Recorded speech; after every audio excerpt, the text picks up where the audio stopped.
في اكلات كتير لو افرطت في استخدامها هتؤدي لامراض كتير، والامراض دي ممكن تؤدي الى الوفاه لا قدر الله.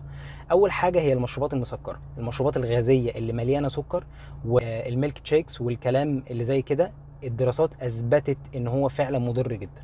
في دراسه اتعملت على نص مليون بني ادم في 10 دول اوروبيه، لقوا ان المشروبات المسكره دي السبب الاساسي في اغلب الامراض، واغلب الامراض دي بتؤدي للوفاه.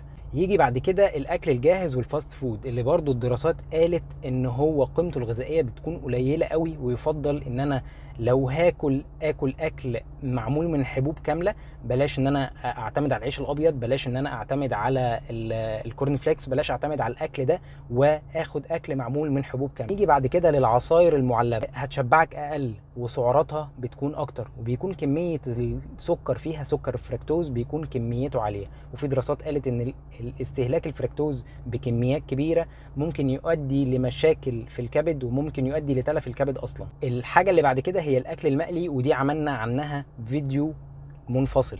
واخيرا الاكلات اللي زي الكوكيز والكيك والايس كريم والحاجات اللي شبه كده، عملوا دراسه لقوا ان الحاجات دي بتؤدي لامراض كتيره جدا، زي السمنه، زي ارتفاع ضغط الدم، زي الكوليسترول، زي زياده محيط الوسط، زي الاكتئاب، وممكن تؤدي للوفاه. ابعد عن الاكل ده قدر الامكان.